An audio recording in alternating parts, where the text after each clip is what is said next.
Zachariah Swope. I'm Adam. I'm Henry. And guess what day it is? It's Geek Talk time.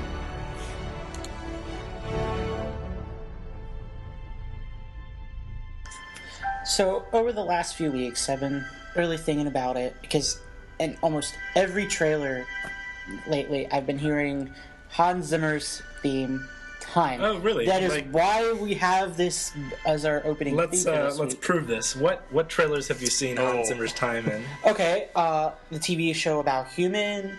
I've seen it in Days of Future Past. But that was only like 10. I mean, that was like but no, 5 that was like the seconds. last half of this trailer. No, it was No, only it was the last half of the trailer. Monument Men. Mm-hmm. I mean, there's so many trailers. And Hans Zimmer, Yeah. the other week, he actually came out saying he gets annoyed that people are actually using his theme over and over again, that the point to where people just get annoyed with it. Yeah. The same thing with the whole Brahm thing, like where people, like in Transformers or whatever, you hear Brahm. Oh, Brahm. yeah, that thing. Yeah, so they stole that from him, too. So I think they stole it from Brahms. So our pick of the week is going to be favorite movie theme. I'm going to start. Wait, no. Actually, I'm going to let Adam start. Oh, God. You threw this on me now? Yes, just on purpose. I mean, you said if it's close, we could pick 2. Yeah. I mean, let me start by saying I still don't completely know because I don't think about themes that much. But I think, God damn, man. I mean, there's so many that are good, but I guess I'd have to either pick the, what's it called? Why Do We Fall theme from Dark Knight Rises. Okay. Or, you guys are going to hate me for this. You really are. Time. I know it's overused, but I think it's a really... take out the overused part, it's an amazing theme, and I think it's great. Just let me squeeze in there just 1 second. I do think, actually, the whole Inception soundtrack is absolutely beautiful. Yeah. So, all right, you continue. And, one thing interesting also about the Inception soundtrack, really quickly, is that I think it's really cool that blah, blah noise is actually the kick sound slowed down. The kick song they use is just slowed down, and he uses that. I mean, that's just so cool to me. It is really cool. I think is every time I heard it in the movie, you know it's coming. Like some big plot twist is going to happen when that theme like when at the end of the movie where they're all going through the kick, like the different layers, and then they're doing like the zoom in on the characters while they're asleep. Mm-hmm. Yeah. Yeah. Who's next? Henry. All right, so I like to be straight out of left field with my choices, of course, and I don't expect you guys, either one of you, to know this theme. However, I picked the theme to the 1982 movie Koyaanisqatsi. Koyaanisqatsi was an art film by Godfrey Reggio, which had a complete score created by Philip Glass. Watch it. He has his notes out. I love Philip Glass. Philip Glass, if you don't know, is probably one of the greatest minimalist, possibly late 20th century composers of the contemporary era. And Koyaanisqatsi is just a great film. If you haven't seen it, go and watch it. It's just pictures, cityscapes, fields, mountains, clouds set to this great score by Philip Glass. The theme especially has always struck me because it's just there's these Native American men and they're saying Koyaanisqatsi, which in Hopi means life without balance, and that's just kind of also the name of the film. Cool. And I picked the theme. However, it does have tracks that you may know. In fact, they occasionally use a piece out of it. I think it's Latin, but I think it's Ige Prote, which appeared in both Watchmen trailers for small little snippets. If you remember the that is from the same movie soundtrack. I also want to. So if you haven't seen Koyaanisqatsi, check it out. It's a great art film. Very, very relaxing. Very, very great music. I listen to that soundtrack more more than I should. So I just wanted to pick that, and I couldn't sell out because I love that so much. But I do want to give out a shout out to a recent movie I did see. I really like the soundtrack to Oblivion, done by M83.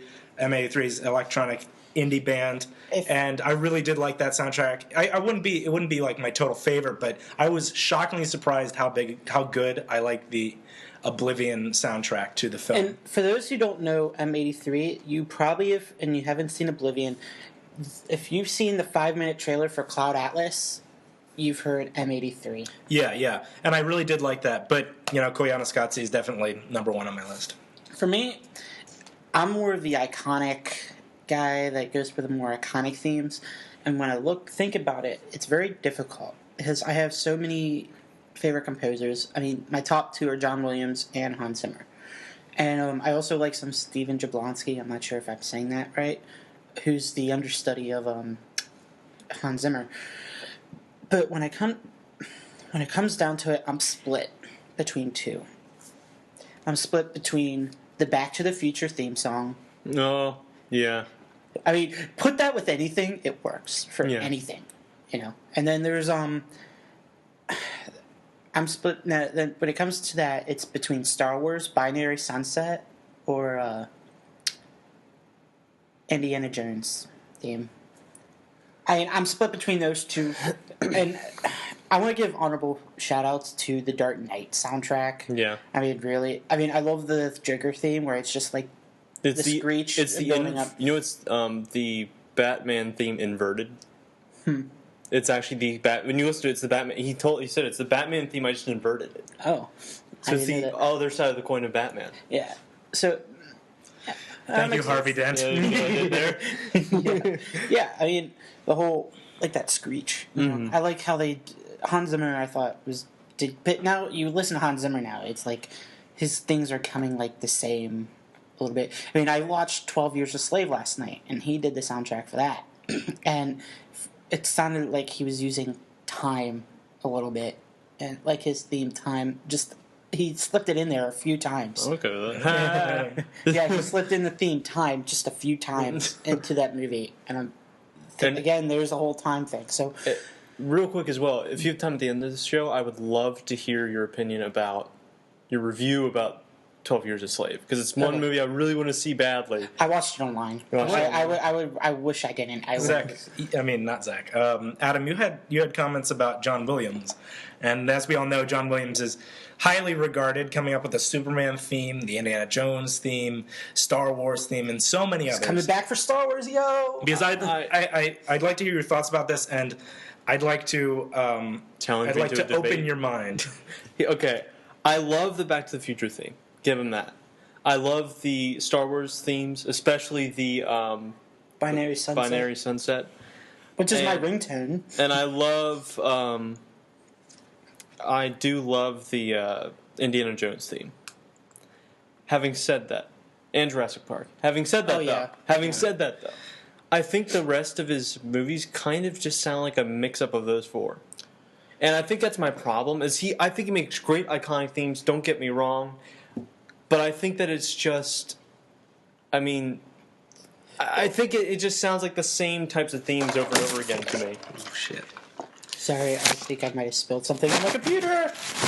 Oh, God. Oh, God. Please. It's still running. Allah willing, we still have a stream. We still have a stream. Allah. Sorry about that, folks. Anyways. Yeah, I wanted to, I was recently, me and my friend, we get together and we listen to records all the time, and we kind of had a night where we brought over our soundtrack records, and we were listening to obviously the Star Wars theme, and another friend of ours walks in and he suggests that we listen to Holst, a classic composer, The Planet Suit. If you don't know, The Planet Suit is basically Star Wars in 1911. Yeah. And The Planet Suit,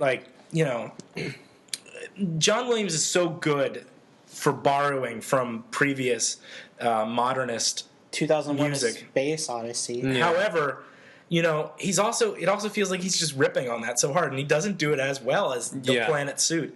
And his other stuff is a lot like that too. So I totally agree with you. Like John Williams, his his composial range feels incredibly limited for everything that he's done. He's done Jaws.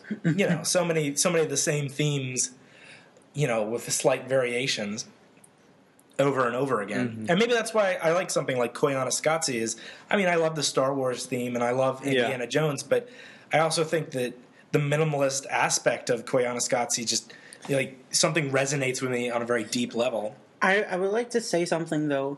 The thing is, you mentioned Jurassic Park. Yeah. I think about it too. John Williams, though, part of the reasons those movies are so good, they're good on their own right, even without the soundtrack. But what helped make those movies so iconic is John Williams' theme. Mm-hmm. Without Jurassic Park, the theme that we have for Jurassic Park, I can't picture any other, it sounding any different than it is. I saw Jurassic Park in IMAX, and just hearing that theme while the helicopter's flying away from the island at the end of the movie, it's moving. Yeah. I think the thing for me is that I think he makes great iconic themes, and especially for nostalgia. No matter what you think about Kingdom of the Crystal Skull, when you heard that music, you were like, "Yeah, it's back! Like this is awesome." But then at the end of the movie, he's like, "I want my money back." Yeah, it's like you think about that mound hill, that little molehill at the beginning. I'd like to actually. One more thing, real quick. Sorry, Henry. Going on your point earlier about how you like the minimalism. Yeah. And many of the artists, I agree, and I think that's the interesting thing is that that's starting to come out now. Yeah, and definitely. not just you don't mind me expanding this slightly, but not just in music. You see that with Hans Zimmer with the two-tone Batman theme. Right. You see that with with most major artists these days, composers these days in movies try to play off that minimalist, Hans Zimmer-esque, Philip Glass-esque sort of music. Yeah. I think it's even interesting that we're starting to see that minimalism playing out in the rest of our lives as well, which I think is kind of cool. As opposed to other art forms like film or... we're seeing it in film, I think. I think we're seeing it in the devices that we use, is just keeping it as simple as possible. And I don't know, I just thought something I would point out that I thought was kind of cool. There's definitely an art to minimalism. It's saying something profound in a few words, which sometimes almost comes across as more genuine, more realistic, and somehow more honest. That there's beauty in simplicity, I think. I'd like to actually bring up the fact that we picked original movie soundtracks, which means they were composed at least distinctly for a movie. However, there are a lot of movies that I like the soundtrack for, but they're not for the theme Space of the movie. No, actually, I was going to. When we first proposed this, I had to ask that question because a movie that I've seen, semi-recently, within 5 years, that I just was blown away with the non-original soundtrack was Drive. Yeah. Yes.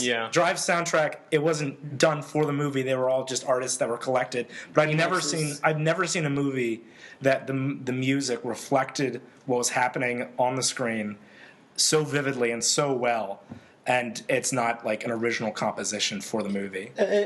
You mentioned Drive. I think, just a little off topic here, I think that movie deserves so much better than it got in that awards season. You see a lot of people bash that film, and I have a great poster. I mean, not to say it's great, but I've got a poster of it in my room. Gosling over your bed. Yeah, well, pretty much. I mean, and people trash the movie all the time, but they went into it completely wrong. They thought Fast and Furious. They thought it was Fast and Furious, but no, this is like, there's not a shot that is in Drive that is not like artistically like beautiful. The color scheme in it, if you go back and watch the movie, blue and orange. Oh yeah. Throughout the entire, that gentle palette, and it's in a lot of ways for me, it's a perfect expression of a modern film. So, I mean, that's a little off track, but I just wanted to put that in about a non-original soundtrack that I found immediately stirring. For non-original soundtrack, the one that really sticks out to me, there's so many, mainly from the 90s. I mean, the ones that stick out, and this is because they were bad, because the movies themselves were bad, are the Joel Schumacher Batman movies. They had some of those unoriginal. Oh, like "Kiss from the Rose." I mean, you laugh. from the Rose is a great It's an song. awesome No, song. no. Like, And it had that original U2 what is song it? on it, too. How does Batman and Robin end? song. What is the song that ends with Batman and Robin? I don't remember. I I don't remember that at all. I Fly watched like it an from eagle memory. or something. No, that was something. that was Space Jam theme / Steve Miller. You might be thinking of the U2 theme that was at the end of Yeah. Batman Forever. Kiss me, Probably. thrill me, kill me. Yeah. I always. I mean, don't forget get me that. wrong, good song, but I think just it's memorable. Well, that was mainly a- just because That was it is a Batman that was a movie. big thing in the '90s Yeah. to have that like award-winning, huge like soundtrack, like the space. We ironically like Space Jam, of course. Yes. But the Space Jam theme track Michael Jordan tries was acid. like a platinum album. Like, Yeah. people, and I say album. I'll just say that straight up. It's just my dumb little thing, but it was an award-winning album for the time, and that's crazy on today's standard. That just the Space Jam theme track had art, like legitimate artists contributing to them, and was actually a good album. I'm going to sound like a complete hipster when I say this, and it comes completely, I think, from left field. Okay, Opposite of anything kind of geeky. I think my own personal favorite non-original soundtrack was actually 500 Days of Summer. I knew you were going to say that. I love that soundtrack. Isn't it amazing? Like Right. it's. I think every song on it is just perfect. I think if I'm choosing my favorite, I would say Zombieland had a great. That one's good too. I like that. think the rock theme, but then add with the comedic stuff going on, especially where you see Tallahassee go on a rampage. Woody Harrelson, And it had the Black Keys on it, which is like Bill Murray had like the best cameo ever. Yeah. But let's talk about themes and being used over and over again. I mean, this can kind of go into our next topic. Remakes and sequels, I mean, are such a big thing in Hollywood. Always have been. I mean, there's remakes for Scarface coming out. Unfortunately, yeah, we're the third all, one. and this time it takes place in the hood, as they put it, and the drug business being a homeboy. Put it on my hood. Didn't they already remake Scarface and Breaking Bad? Yeah. Except a lot more compelling. Yes, and he's in 5 excellent seasons. And then we have like Saw 8 was. I mean, they're bringing back Saw. At least they took a break after 7. Is it a remake or is it Saw 8? They were thinking a reboot. They were thinking of rebooting it with a new killer, but they said no, we're doing Saw 8. Okay. I was a fan of the Saw movies, and I was glad they ended it the way they did. But I'm curious to see how they'll do Part 8, because the whole Dr. Gordon thing, I thought. But my view on remakes and sequels, as long as they do them good, as long as they are good. I mean, like depending on if the original director is back, I mean, I'll be up for that as well. If the first, say like for example, they're remaking Stargate, but the guy who made Stargate is remaking Stargate, Oh. so he's remaking his own movie. I don't want to see that. Which, I mean, I'll be giving him benefit of the doubt for it. And yeah, there are some good remakes or sequels that come out where when we see the trailers, we're like, this is going to suck. But then when it comes out, we're like, oh my god, that was awesome. Yeah. I'm a huge proponent of not making sequels. I think that there have been plenty of good movies out there that have not had sequels. I actually brought this up in a stand-up bit I wrote a few semesters ago. It was I was trying to convince everyone in the audience that Air Bud was the greatest film ever made, and I said, Oh my god, it is. I said, well, look at the facts here. Citizen Kane, they made one of those. Air Bud, they made 13. Why would they keep making them if they Going weren't on so 14. good? It brought up a point. I think that good movies, concise movies that aren't telling a story from the initial point that needed to be, a multiple movie saga, they don't need a sequel. And I always get frustrated when, we're going to make a sequel for this, we want to make a sequel for this. When I think, if you have a great product, it's sometimes just good to say, 5, I'll stay, to quote Austin Powers there. And I just it always just frustrates me when I see a new sequel coming out. I mean, don't get me wrong, I've been pleasantly surprised before, and sometimes sequels have come up on top of the original, but why risk it? Why risk it? Because there have been so many failures of sequels, and a lot of times it just feels like a money grab, like for me. Adam? I think it really depends on the writing and the direction that they're going with. I think if you have a clear-cut plan that from the beginning this is going to be a journey for the main character, and from even before the first movie you have an idea of what you're going to do the next two, go for it. If you have no idea, one movie. And I think that one of the great, I'm going to tell you a total Nolanite here, but one of the great people who can easily recognize whether to make a sequel or not was Christopher Nolan. Yeah. I actually wanted to butt in and say that. I mean, he didn't even, before, when he finished Batman Begins, he didn't know he was going to make a sequel. He wasn't even thinking about it until, he did think, he was kind of in the back of his mind, he was, but when he made the first movie, he was just focused on the first movie. There's all these directors, like, movies being made, like the next teen series, like Hunger Games. They always make the first movie expecting to make a sequel. Mm-hmm. But Nolan is completely opposite. I mean, he made The Dark Knight without thinking he's going to do a sequel for The Dark Knight Rises. Well, interestingly enough, the thing about the Batman Begins is it wasn't even extraordinarily clear. The first time I saw Batman Begins, I was sitting on my couch with my mom, and you know how the end they have that tie-in to the Joker. Yeah. And she was like, "Wow, I can't wait to see the next one with the Joker." And I'm like, "They already made that one in the 1980s," because I thought that they were just making a total prequel, not making a new series. So in that regards, like that could have been the original idea for how they did that film. And there have been films before that have done that too. I mean, look at Star Wars. Mm-hmm. They made the first Star Wars. I mean, Lucas did have an idea of where might he want to go, but he didn't have it written down at all other than just the first concise film, But by the second one, he had outline of the prequels written. Yeah. I mean, so I think that you have to, there's a certain level of restraint for me that needs to be with these people, with these directors and with these writers. But at the same time, you need to leave the door a tiny bit open intelligently that you have a little bit of an outline of a map of where you might take this character.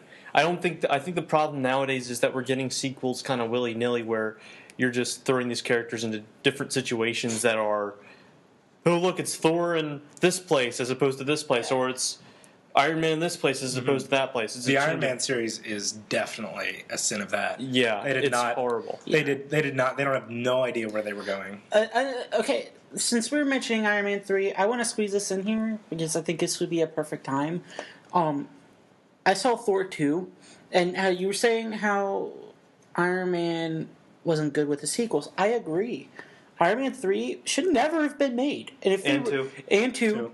But I think 2 is better than 3. Well, it's like saying, like, puke is better than crap. I mean, it's still like Batman Forever horrible. Is better than Batman and Robin. Actually, it is, markedly. I mean, rewatch that. True. It's not that horrible. It's all about that Val Kilmer. Okay. But, yeah, I mean, I saw Thor 2, and I was skeptic. I mean, being marveled out. But once you look at Thor, when you see Thor 2, don't look at it as a Marvel movie. Don't look at it as a sequel to Thor. Look at it as it's at its own film. Just 1 second. I know. I'm just because really, it's not Thor's movie. When you really look at it, it's a movie for Loki. It should have been called Loki's Story or something. I don't know, but Loki Strikes Again or something. It was more about Loki than Thor. But I think that's the fundamental problem here is that this isn't just like a lone movie. This is a part of a larger universe. And I haven't seen it, but I don't think you can change the rules and say it's better because of this. I think you could say if you take it as its own film, it's a great film. Oh, yeah. But I think that you still need to put it in sequel territory because it is a sequel. It's marked itself as a sequel. And as a sequel, if it still pales in comparison to other films, that's what it is. And looking at Thor 2, I'm thinking, I wish this was actually the movie that got made first. Because people are very skeptic about sequels, not with Marvel, but there are a lot of people who get marveled out. And Thor was actually not that great of a film, the first one. I thought it was pretty good. It was all right. I personally, I never was a big fan of Thor, and I took it as this is going to be incredibly cheesy. I know it's going to be cheesy. I'm just going to take it for what it is. And I actually found myself really kind of enjoying it a lot. I thought it was fun. I mean, two different directors, though, too. You look Kenneth Branagh, he's more for that lighter tone. But when you look at Alan Taylor, the guy who directed, I mean, he's done some of the best episodes of Game of Thrones. That's what got me so excited about Thor 2, because they also added the sci-fi elements mixed with fantasy and real life. I think Branagh is better in front of the camera than he is behind, honestly. But yeah, I my thoughts about Thor, you know, I didn't care. You know, nothing in the movie made me care very much. And the only thing I really cared about, which I think the feelings of a lot of people, is Loki's character. I thought he was like a solid villain. I wanted to see even more of him in that movie. And it's probably, you know, I'm sure there's 50,000 Tumblr girls behind me. I'm looking over my shoulders who agree with me because they love Tom Hiddleston Loki on the internet. I think Thor 2 is going to be the closest thing that we're going to have for Loki having his own movie. The closest thing to having it. And, you know, I give Thor 8 out of 10. Thor 2, The Dark World. I mean, it was such a great film, but not looking at a Marvel film. As a Marvel film, I would give it a 7 out of 10. Just because Marvel they were really, really setting it up for a sequel, which was downplaying because the overall story itself was pretty cool. Because the focus was on making a sequel, of course. Yeah. So, but the whole sequel thing, it's just, I don't know where to end on that. I mean, yeah, just movies that don't need to be made.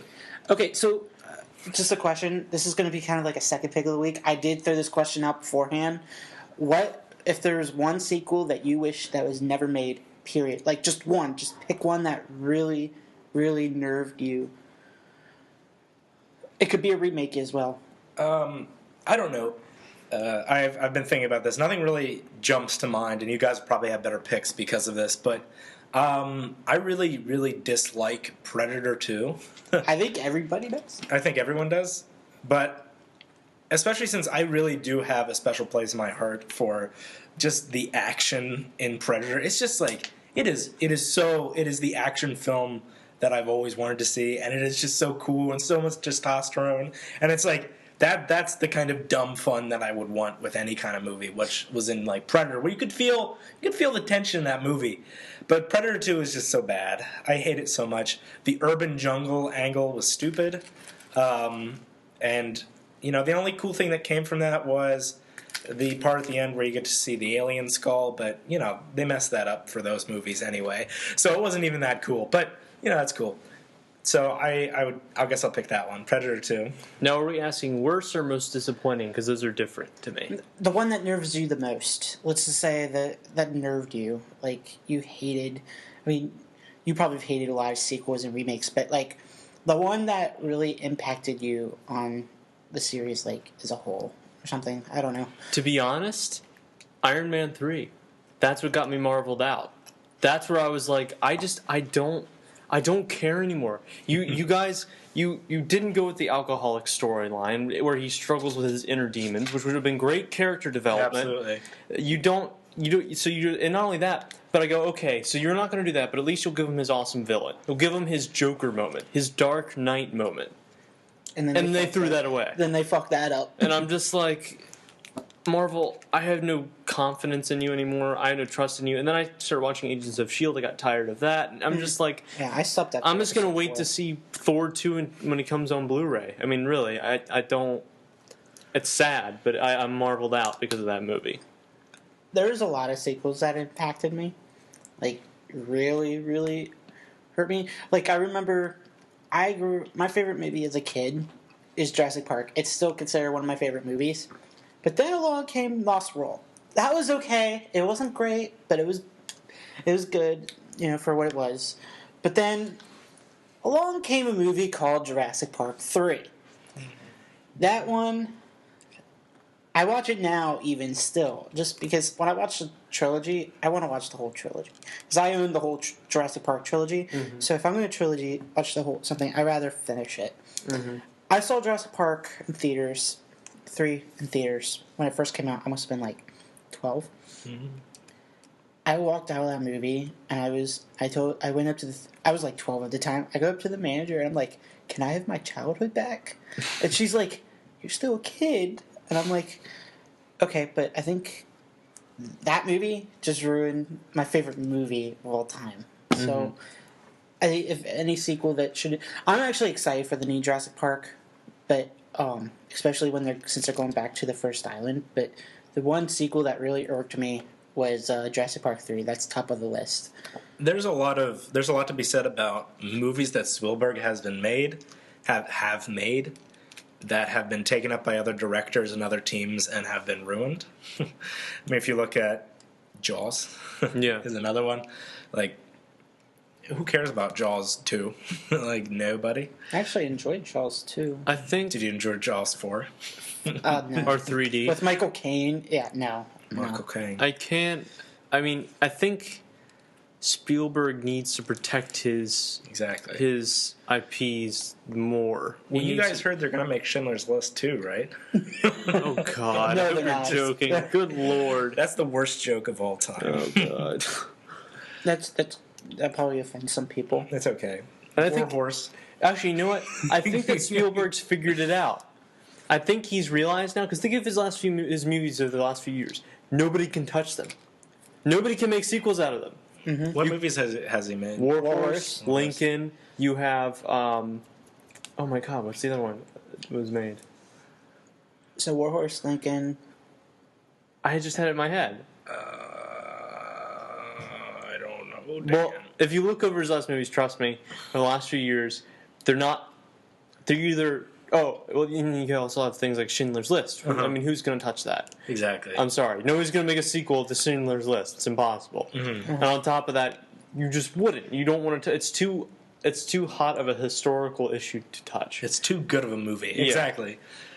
So, I mean, I think he's finally figured... It's not, maybe he just doesn't need to protect them anymore because he's realized if I just make something that's that good, well, maybe it's can't just be a because sequel. he's becoming more articulate with the projects he chooses to. Yeah, he's also like all the movies that you've named, those three. They're very long movies and they tell the whole story. And they wrap everything up. Exactly, and they're all serious. Yeah. Yeah. Which all those things contribute to them not making sequels. Yeah. I mean, I can list other sequels that probably shouldn't have been made, like Indiana Jones 4. I Shia LaBeouf flying with monkey, swinging in the trees with monkeys. That killed me inside. well, let me say this real quick. Let me say this. I rewatched that a couple times, and I really sat there and I watched the whole, like all 4 movies. I really did. I own the whole series. And I watched them in order, of course. Temple of Doom first, Raiders, then Can I ask you a Crusade, question then first? Kingdom. Did you watch all the young Indiana Jones movies? Oh, a long time ago. They're on Netflix. So I watched. Yeah, they're on Netflix. Those things were the shit. So I watched. Sean Patrick Flannery. I watched all those movies, and I just have to say, I'm sorry. Okay. There are only 2 big things that I think bother me about that movie. The swinging monkey scene and showing the aliens.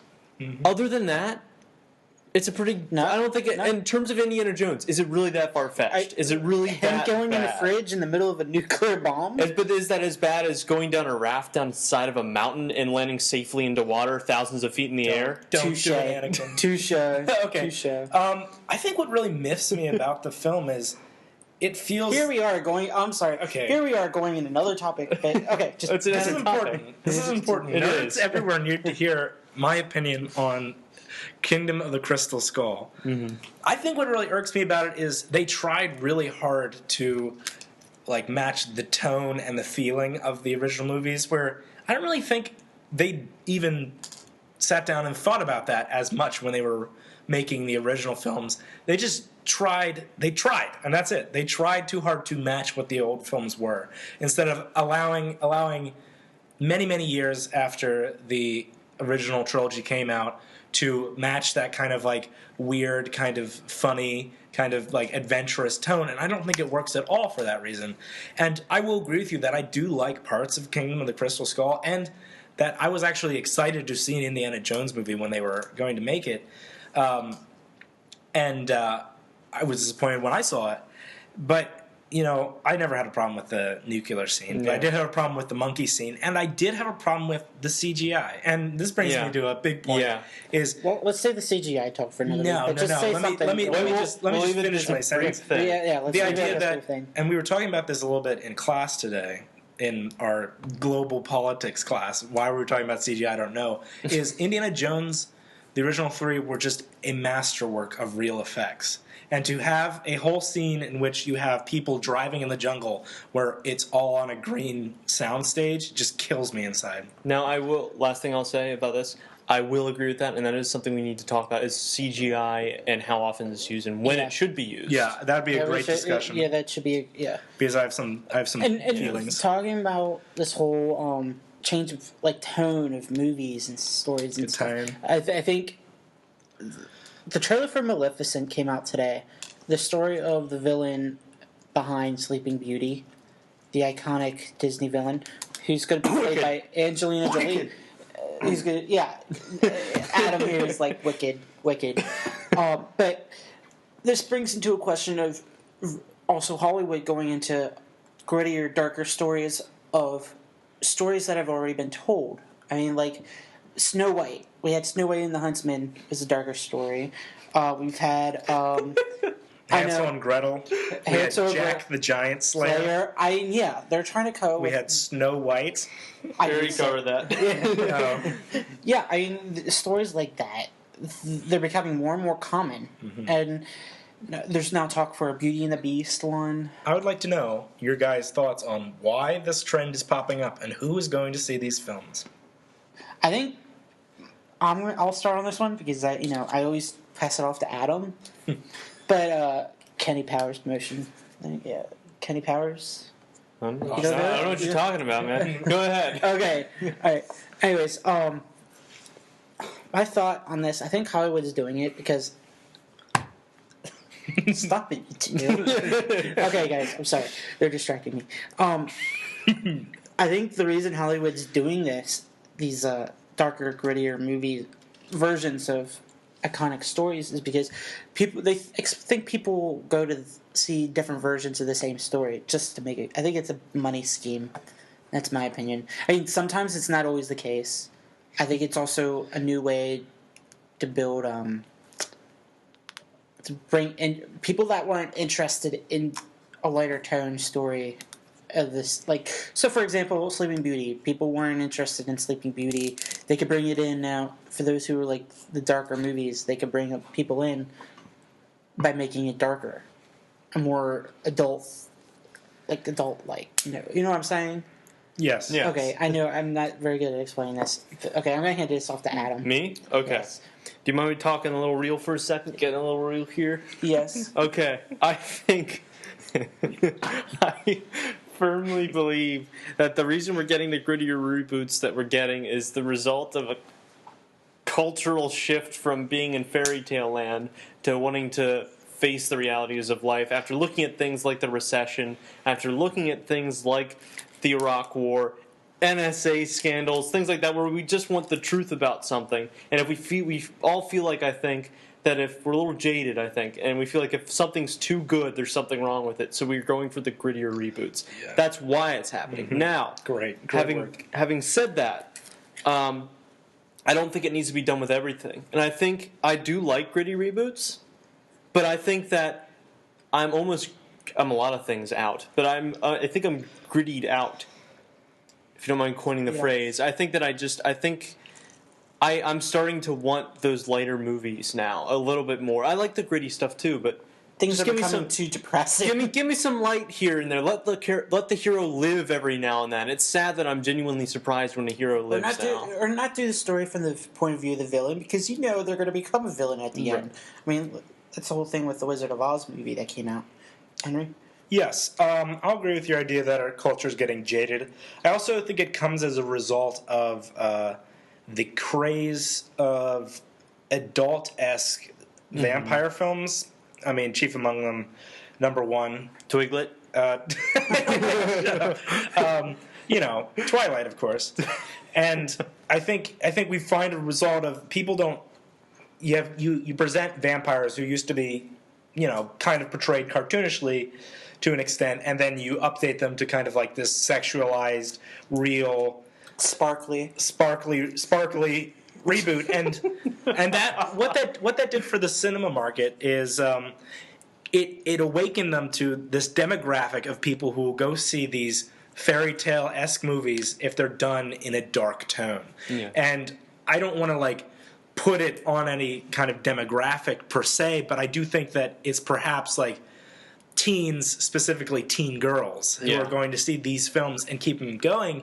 But then again, we listed all those films in the beginning that we felt fit in this genre, and none of them are blockbusters, and yet people keep trying to make this genre, this new dark fairy tale genre work. And it kind of baffles me because I don't think they're getting a great market return, and it's different studios doing it. So I just think it's a trend that we're going to see end soon, and I hope it is because I am completely against it. I think because I just want to say what I remembered something that I want to talk about with Adam is, we have a jaded culture, a culture that finds things not perfect anymore. The idea that the fairy tale doesn't really happen is very, very prevalent in adult and young adult culture now. But the point of the matter is you can have adult themes, you can have dark themes in a film without going over the top and twisting a fairy tale. I think that there are movies that are out there, movies that could be made that better represent how the shift in our culture, the shift in how we feel towards stories, instead of doing these dark, gritty movies and fairy tales. I think some of the it also depends. Also, what's the motive? Is it more of an allegory of today's society? No. Or some of them could be considered an allegory of some sort of society. Or just a way, depending how you look at it. Sam Raimi made the Wizard of Oz movie. I forget what it is. Oz the Great and Powerful, because he wanted to look at people how they are today, how someone can fall so far, somebody so innocent, because there's so many of those stories that we see on a daily basis where some people that people don't like, people who thought were actually nice or whatever, turn out to be cold-blooded killers, or get so desperate just to be accepted or make a living. But this talk of dark grittier stories, I think, brings us into Ender's Game. Yeah. Henry and I saw Ender's Game a few weeks back. We would have talked about it last week, but we did our video game episode because I wasn't there. I couldn't make it. Henry. I was sparking international communism in Nicaragua. Yeah. Nicaragua. Viva la socialism. Okay. Henry read the book, so I'm going to let him start. Okay.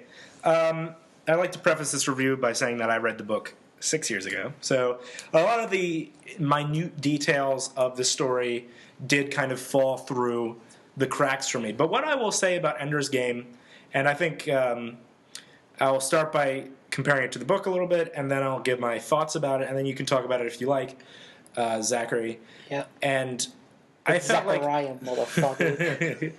Whatever your name is today, I don't care. Ender's Game was close enough to the book. I felt like it ran the motions. It touched upon a lot of the themes of the book beautifully, well made. It cut off a lot of the development in each stage of the story. Like the very beginning of the story where he's first recruited, they cut a ton out. The middle section where, he's being chosen for command school, all of that's cut out. A lot of that got smushed down into the movie format. And, I didn't really feel strongly that detracted from the movie. However, what I do feel detracted from the movie was how much they tried to fit in the 2 hour or 2.5 hour movie. It felt like there was just so much happening through the entire movie. It was just plot point after plot point after plot point, and other than the main character, I don't think I had enough time to connect with the other characters. I didn't feel like the movie allowed me to breathe, and for that, I will say that the fact that this movie was so close to the book wasn't necessarily a good thing, because I feel like they had to touch upon so many points and tell the story in such a short amount of time that they had to, cram so much into this. I will talk about what I liked about the film. I love that it's an original based on the book science fiction story in this day and age. I love the themes. I think they're very pertinent at this time and have been pertinent for a while. I really liked the set design in the film. The film did have real sets through a lot of it. I mean, you did have CGI effects, but they looked good, which I liked, and the real sets were really nice. I did like the performance of the guy who played Ender and the performance of Harrison Ford's character. Everyone else's performance was kind of like too small to really pass a judgment towards. So overall, I would recommend Ender's Game and say, if you're into science fiction and if you have or haven't read the book, go and see it, or What would wait you until grade it's it out. out of 10? Out of 10, I would give it a 7.5. Okay. For me, I'd never read the book, so this is from an average moviegoer. I see, for a science fiction movie, I thought it was really, really good. And kind of original in the terms of it being a book, I thought it was really good. I found some of the dialogue very irking because it was just so awful. Like, early in the movie, there's a scene when Ender is fighting with his brother. Mm-hmm. And the dialogue in that scene is just so awful. Yes, I agree. Like, you can even tell it's very scripted. Even some of the moves were scripted. I mean, you could definitely tell parts of the movie were scripted, and that's not a good thing. When I see a movie, you want to see something that feels real. I mean, don't get me wrong. The overall story was kind of realistic in the science fiction sense, but I think the whole acting thing. I think the main actor stood out. Also, Butterfield. He was also in Hugo, which was a good movie. He also teamed up again with his co-star Ben Kingsley. Ben Kingsley, he hasn't been on a really good role. I mean, he did all right in Iron Man 3. He was, as not the plot twist that who the Mandarin really was. I'm staring Zach down right now. Okay, he was funny in that movie. You can't deny his performance was good. Yes, you can't deny that. I remember you saying his performance as Mandarin was good. I refuse to acknowledge the other things that happened in that movie. Okay, that's what I'm getting at, okay? But, I mean, his performance was good. I mean, so this seemed like a very huge step down from his typical performance. Mm-hmm. I mean, he was practically silent, and even then, he just had a straight face, like he didn't even really want to be there. Well, that was another part of the book to movie ratio, is that character is much more fleshed out in the book. Yeah. So, I thought he as an actor, I think he just felt like it looked like he didn't really want to be in that movie. Mm-hmm. Harrison Ford, I think it was one of his better performances compared to previous performances over the last few years. From what he's been in, it's one of his better performances, and I would really be excited to see him back as Han Solo after watching that. The special effects were awesome, I thought. But Henry and I did speak about this. It was so dully shot. I mean, early on, it looked so beautifully shot, but then all of a sudden, like halfway, like quarter of the way in to halfway in, it was the same kind of shot every single time. Everything was symmetrical. Composed. Like, every time a ship lands, it's coming through the center of the screen. Every time a ship launches, center of the screen. Every time he's going into the middle of a battle in battle school, middle of the screen. I mean, it gets repetitive, and it's not so good to look on the eyes. I give it 8 out of 10 just because how fun it was to watch. But pacing issues, there were some pacing issues though too.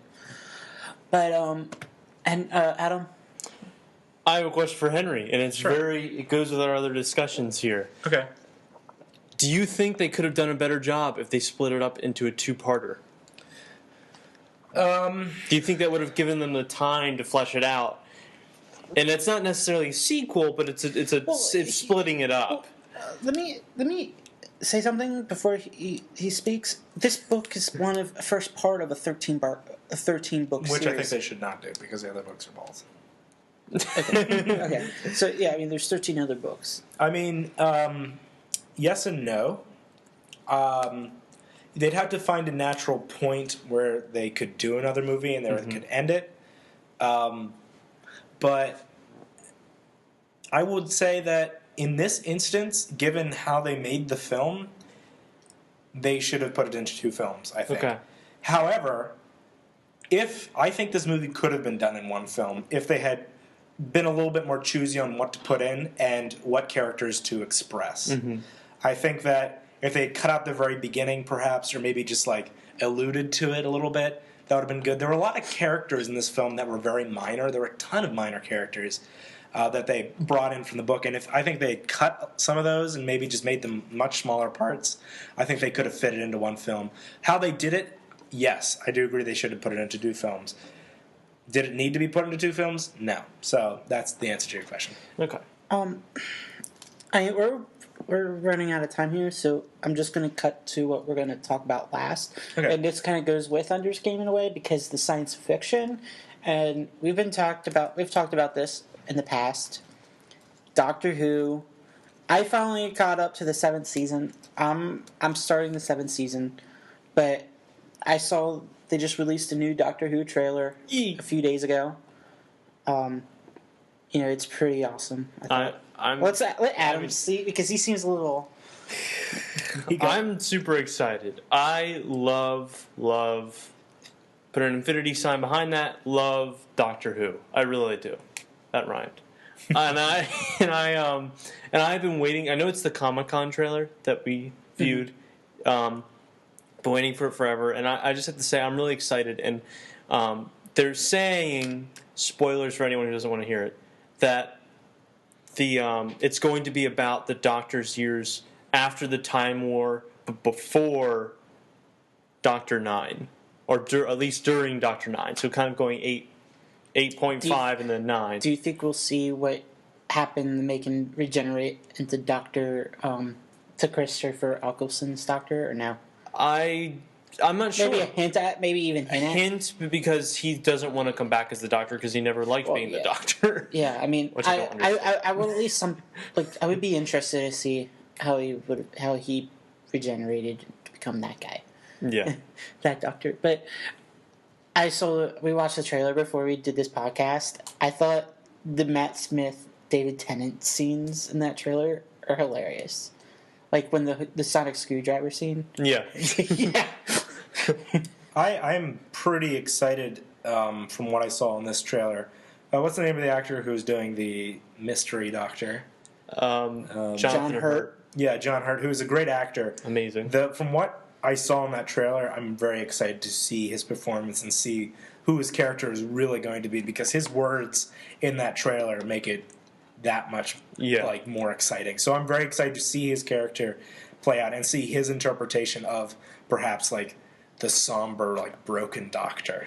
Because there's also the gritty reboot Doctor. We've also mentioned that he could be the Doctor that caused the destroyed Gallifrey. Yeah, that destroyed Gallifrey. Which would make sense. He could, the reason why they can't go back. Yeah. And I think that he is. I think he's going to do a fantastic job. I think one of the best things, the most exciting things for me, was seeing in interviews with Tennant and Smith, them saying, a lot of people on boards for some reason thought that our doctors wouldn't get along, but they get along pretty well. He's like, even privately we get along. But he's in the trailer, but you see so much chemistry between the two. I would love to actually see more of them together. Yeah, that's how great they look. Now, I think one thing I'm worried about is if you have two actors playing, in essence the same role, on the same screen, is it going to become? And I don't really know, and you can't really tell us from the trailer. But is it going to become a competition, maybe, or maybe is it going to be which one's going to be dominant, or is it? I'm really curious to see how that plays out for this story. I'm not sure. I just finished Series 6 last night, so, and I have 13 more episodes plus the specials Yeah. which I'm going to save for last because if I can't get through the specials, okay, at least is the story. The specials aren't necessarily in line with the story, is it? Well, actually, you should, sidebar to this discussion, you should finish first part. No, they split each series into two parts. First part of series 7, and then you have to watch the Christmas special. Okay, that's You what have to. That's what I'm planning to do. I at least want to get through that. It's very important. I'm probably definitely gonna. I think from the speed I'm going at, I finished all these episodes in a month. Yeah. So I think at the rate I'm going, I should be finished before the 25th. So I think I missed the Christmas Carol special from series 5, I think it was, but it was okay. It was actually, no, actually, scratch that. It was probably one of the better Christmas specials. The Widow of the Witch and the Ward, the Widow of the Doctor. I just watched that. That was not good. Yeah, I didn't. But the Carol one was actually really good and pretty deep. It was I thought it was really well written. I like that one too. Now that I think about it, it was a good twist on Christmas Carol. Mm-hmm. Although, can I just raise one thing real quick? Yes. What's with the 11th Doctor in like Victorian times? Especially, you'll see this a lot in Series 7, Zach. It's he goes there all the time, and they'll be discussed in the next Day of the Doctor. I'm guessing it might connect somehow, but I'm kind of at this point like I just want to go to different places. I like seeing different historical things. I think it's because they established that setting. Yeah. They established those 2 or 3 characters in that setting. You know, the Strax and the Lizard Lady, and the little potato guy. Wow, I sound like a terrible, terrible excuse for a nerd for not knowing their names. But they established those characters, and I think they like them so much that they keep going back to them. So that's why I think they did that. Well, from what I like, you guys turned me into Doctor Who. Into a Doctor Who fan. Turned you into Doctor Who. Yeah, you turned me into a fan. If it weren't for you guys, I probably wouldn't even be watching it right now. My roommate, James, on the other hand, he's like, it's not a good show. Why are you watching this? I'm like, and you're watching Agents of S.H.I.E.L.D.? And Big wait. Has he started from the beginning? Because you kind of have, not from first Doctor. I told him it took me a while to get into it because I didn't really enjoy the first series so much with Christopher Eccleston. I mean, the last episode was great when he finally turns to David Tennant at the end, but... See, the problem is, I would recommend starting from the first series. I agree. However, the first series is not the best series, and it's going to turn a lot of people off to it. So it's a tricky road. A user's guide to Doctor Who and the millennia. You got to push through it. What I've gathered from it, though, I would say at least start with the last episode of Series 1 and then start from there at least. No, I think you have to do Series 1 because you establish Rose, you kind of establish the Time War and the torment that the Doctor's in right now. And I think you don't, without seeing the torment he's in, because I thought the adventures are meh, but the Doctor, I like the Ninth Doctor. He's not my favorite, but I like him. I think he's a good, tortured, sort of fun, loving, but at the same time... Compared to David Tennant and Matt Smith, Eccleston is definitely... He's also an asshole, kind of. Yeah. He's very dark. Yeah. Like, he's a good actor, though. Yeah. I mean, he was great in Thor 2. He was one of, like... Who did he play in Thor 2? He played Malekith, the Accursed. The Dark Elf. Okay. He played the main bad guy. Yeah, I think that he was in it very little, but the scenes he was in was pretty good. I just wish he would have made it into this 50th anniversary special. It's bullshit that he turned it down. Especially with he also turned down G.I. Joe Retaliation to come back as Destro. Well, who gives a fuck? I think that, I mean, my problem with Eccleston especially is that, and it shows, I think, and let me just say this, I'm glad he didn't come back. Because he didn't like playing the Doctor. Yeah. And it would be just phoning it in for him. It wouldn't be nearly as good. I would like to see his expression of the Doctor that appeared in the first series. Interacting with the other Doctors. Exactly. Yeah. But I do agree with that statement, so. Yeah. Well, it's that time of the episode. Guess what time it is? I don't know what time it is. It's like 11. No, 6. That's not right. Okay. Right. I'm Henry Wagner. I'm Adam. And I'm Zachariah. And this is Geek Talk. Do. I'm loving it.